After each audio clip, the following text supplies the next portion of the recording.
हरे कृष्ण। दशम स्कंद 37वां अध्याय। श्री सुखदेव जी कहते हैं, परीक्षित, कंस ने जिस केशी नामक दैत्य को भेजा था वह बड़े भारी घोड़े के रूप में मन के समान वेग से दौड़ता हुआ ब्रज में आया। वह अपनी टापों से धरती खोदता आ रहा था। उसकी गर्दन के छितराए हुए बालों के झटके से आकाश के बादल और विमानों की भीड़ तितर बितर हो रही थी। उसकी भयानक हिनहिनाहट से सबके सब भय कांप रहे थे। उसकी बड़ी बड़ी आंखें थीं, मुंह क्या था, मानो किसी वृक्ष का खोड़र ही हो। उसे देखने से ही डर लगता था। बड़ी मोटी गर्दन थी, शरीर इतना विशाल था कि मालूम होता था काली काली बादल की घटा है। उसकी नीयत में पाप भरा था। वह श्री कृष्ण को मारकर अपने स्वामी कंस का हित करना चाहता था। उसके चलने से भूकंप होने लगता था।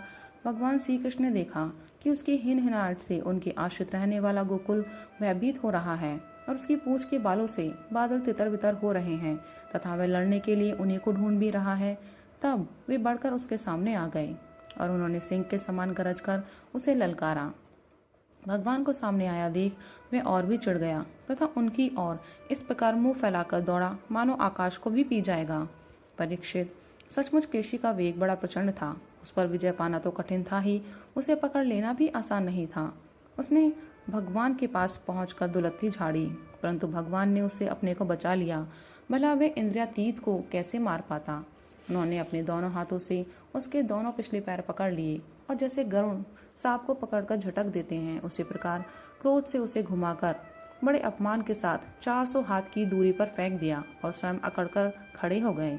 थोड़ी ही देर के बाद केशी फिर सचेत हो गया और उठ खड़ा हुआ। इसके बाद वह क्रोध से तिलमिलाकर और मुंह फाड़कर बड़े वेग से भगवान की ओर झपटा। उसको दौड़ते हुए देख भगवान मुस्कुराने लगे। उन्होंने अपना बायां हाथ उसके मुंह में इस प्रकार डाल दिया जैसे सर्प बिना किसी आशंका के अपने बिल में घुस जाता है। परीक्षित, भगवान का अत्यंत कोमल कर कमल भी उस समय ऐसा हो गया मानो तपाया हुआ लोहा हो। उसका स्पर्श होते ही केशी के दांत टूट टूट कर गिर गए और जैसे जलोदर रोग उपेक्षा कर देने पर बहुत बढ़ जाता है, वैसे ही श्री कृष्ण का भुजदंड उसके मुंह में बढ़ने लगा। अचिंत्य शक्ति भगवान श्री कृष्ण का हाथ उसके मुंह में इतना बढ़ गया कि उसकी सांस के भी आने जाने का मार्ग न रहा। अब तो दम घुटने के कारण वह पैर पीटने लगा। उसका शरीर पसीने से लथपथ हो गया, आंखों की पुतली उलट गई। वह मल त्याग करने लगा।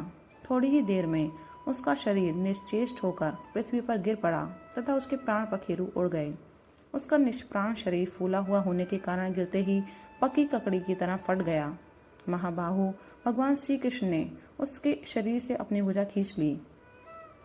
उन्हें इससे कुछ भी आश्चर्य या गर्व नहीं हुआ। बिना प्रयत्न के ही शत्रु का नाश हो गया। देवताओं को अवश्य ही इससे बड़ा आश्चर्य हुआ।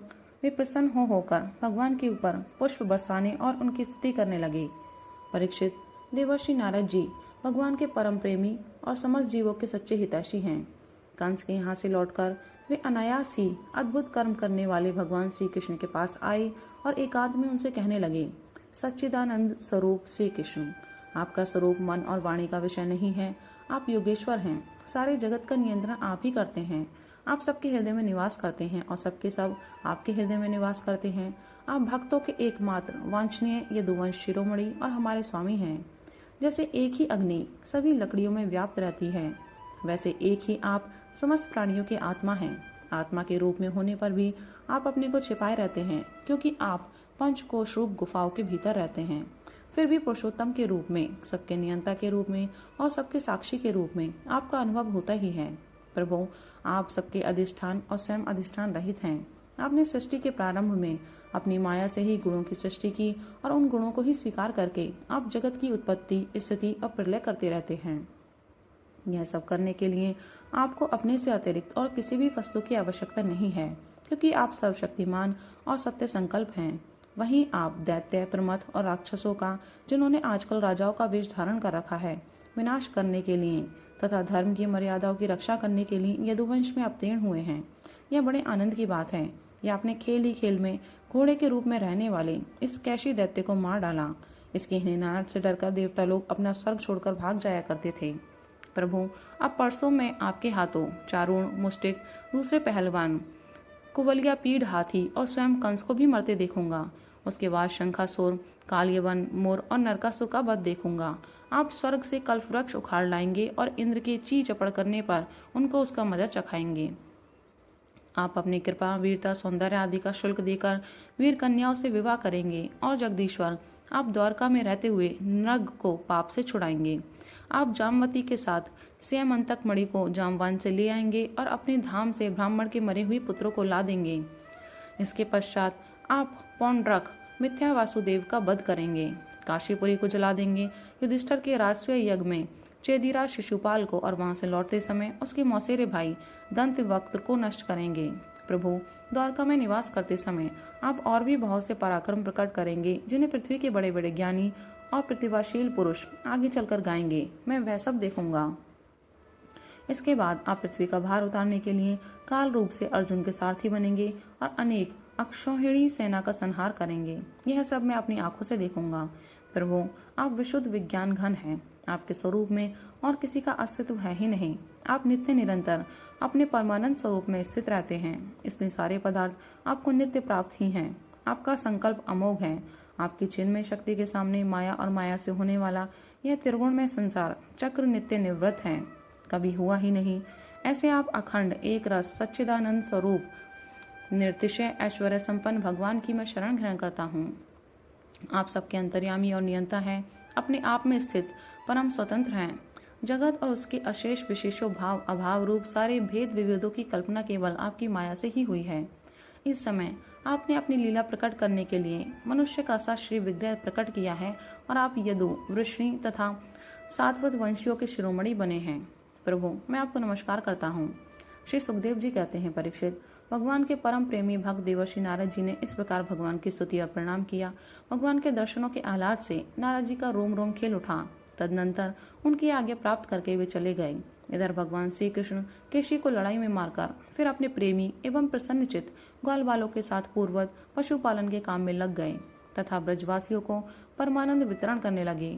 एक समय वे सब ग्वाल बाल पहाड़ की चोटियों पर गाय आदि पशुओं को चरा रहे थे तथा कुछ चोर और कुछ रक्षक बनकर छिपने छिपाने का लुका लुकी का खेल खेल रहे थे। राजन, उन लोगों में से कुछ तो चोर और कुछ रक्षक तथा कुछ भेड़ बन गए। इस प्रकार वे निर्भय होकर खेल में रम गए थे। उसी समय ग्वाल का वेश धारण करके व्योमासुर वहां आया। वह मायावियों के आचार्य मायासुर का पुत्र था और स्वयं भी बड़ा मायावी था। वह खेल में बहुधा चोर ही बनता और भेड़ बने हुए बहुत से बालकों को चुराकर छिपा आता।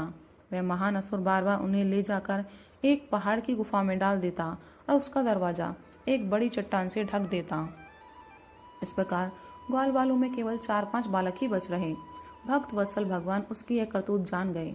जिस समय वह ग्वाल बालों को लिए जा रहा था, उसी समय उन्होंने जैसे सिंह भेड़ियों को दबोच ले उसी प्रकार उसे धर दबाया। व्योमासुर बड़ा बली था। उसने पहाड़ के समान अपना असली रूप प्रकट कर दिया और चाहा कि अपने को छुड़ा लूं, परंतु भगवान ने उसको इस प्रकार अपने शिकंजे में फांस लिया कि वह अपने को छुड़ा न सका। तब भगवान श्री कृष्ण ने अपने दोनों हाथों से जकड़कर उसे भूमि पर गिरा दिया और पशु की भांति गला घोटकर मार डाला। देवता लोग विमानों पर चढ़कर उनकी यह लीला देख रहे थे। अब भगवान श्री कृष्ण ने गुफा के द्वार पर लगे हुए चट्टानों के पिहान तोड़ डाले और ग्वाल वालों को उस संकटपूर्ण स्थान से निकाल लिया। बड़े बड़े देवता और ग्वाल वाल उनकी स्तुति करने लगे और भगवान श्री कृष्ण ब्रज में चले गए।